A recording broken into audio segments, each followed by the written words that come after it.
اپنے اخلاق اچھے کرنا، اور اخلاق کا سب سے اونچا مقام حیا ہے۔ اب میں کیسے بات کروں؟ میرے دیش میں حیا کو کس نے تار تار کیا؟ میرے دیش کی بیٹیوں کو کون نچا رہا ہے؟ ان کے کپڑے لباس مختصر کون کروا رہا ہے؟ یہ کس کے گردن میں یہ گناہ ڈالوں؟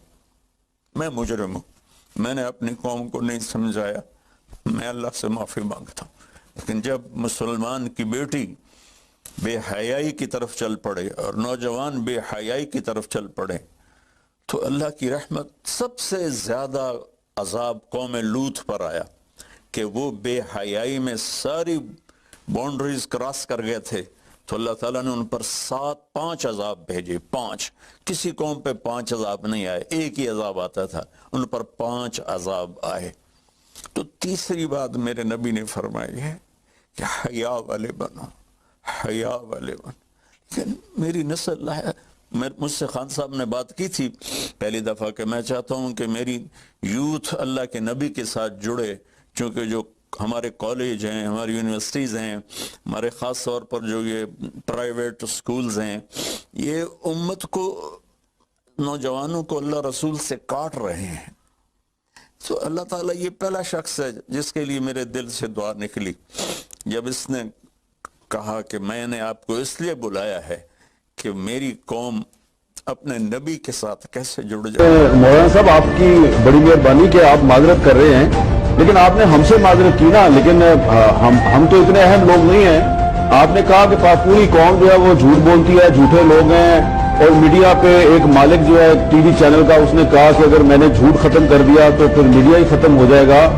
تو یہ آپ کو، اگر آپ سچ کی بات کرتے ہیں کہ سچ بولنا چاہیے تو اس بندے کا نام بتائیں تاکہ پوری دنیا کو پتہ چلے، آنکھ گوئی کا مظاہرہ کریں، آج سچ بولے قوم کے سامنے۔ وہ کون سا ٹی وی چینل کا مالک ہے جس نے آپ کو کہا کہ اگر میں نے جھوٹ ختم کر دیا تو میرا چینل ختم ہو جائے گا؟ اس کا چینل ختم ہو جائے گا۔ جی، یہ معاملہ پرسنل ہے، ایک آدمی کی غلطی اور غلط بول ہے، اس کو میڈیا پہ کہنا غیبت ہے۔ میں یہ نہیں بتاؤں گا، لیکن میں یہ حلفاً کہتا ہوں کہ میرے ٹاپ 10 میں سے ایک نے کہا، اور میں آپ نام کی معذرت قبول کریں، اور جو مجھ سے غلطی ہوئی میں اس کا اعتراف کرتا ہوں۔ مجھے یہ سمجھ نہیں آ رہا کہ اگر آزادی رائے کا حق ہے تمام صحافیوں کو، تمام ٹی وی چینلز کو، تو مولانا طارق جمیل صاحب کو آزادی رائے کا حق کیوں نہیں ہے؟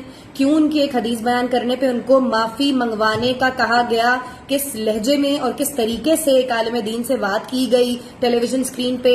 آج وہ ساری سیلیبریٹیز کہاں ہیں جو مولانا طارق جمیل صاحب کے ساتھ کلیم ٹو فیم کرتی تھیں، ان کے ساتھ بیٹھ کے رمضان ٹرانسمیشنز کرتی تھیں، ان کے ساتھ بیٹھ کے تصویریں کھنچواتی تھیں محفلوں میں، ان کے قدموں میں بیٹھی ہوتی تھیں؟ آج وہ اپنی پاور کیوں نہیں سوشل میڈیا کی یوز کر رہے؟ کہاں ہیں ہماری ساری سیلیبریٹیز جو تصویریں لگاتی تھیں ان کے ساتھ؟ آج کیوں نہیں بول رہے؟ کیوں نہیں ہیش ٹیگ لگا رہے وی آر سوری مولانا؟ مولانا صاحب، ہم سوری ہیں، ہم آپ سے معذرت خواہ ہیں، اور آپ نے بالکل ٹھیک کہا تھا کہ ایز اے نیشن ہی ہم بڑے بیکار لوگ ہیں۔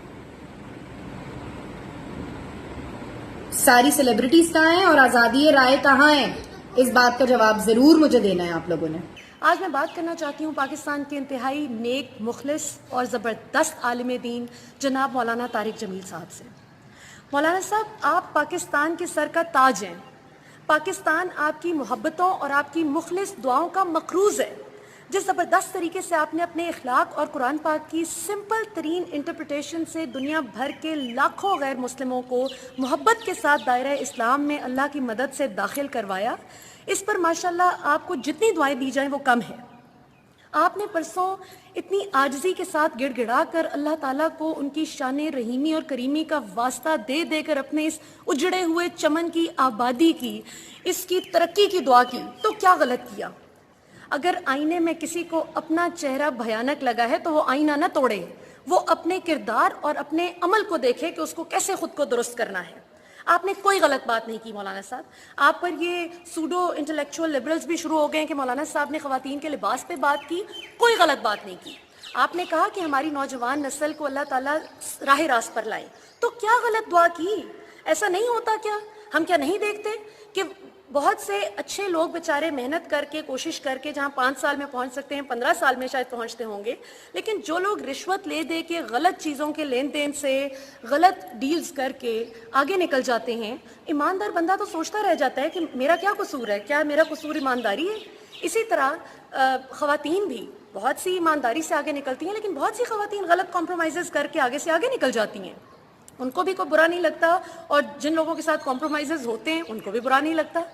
تو اگر آپ نے اس معاشرتی بگاڑ کے خلاف اللہ تعالیٰ کی مدد مانگی ہے تو کیا غلط کیا ہے؟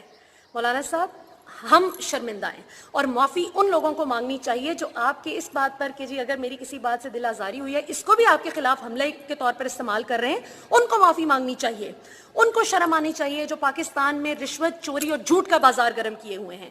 اللہ تعالیٰ آپ کو سلامت رکھیں اور ہم سب کو اچھے طریقے سے اسلام کو پریکٹیکلی فالو کرنے کی توفیق دیں کہ جہاں ہم حقوق العباد کا خاص خیال رکھیں۔ پاکستان زندہ باد۔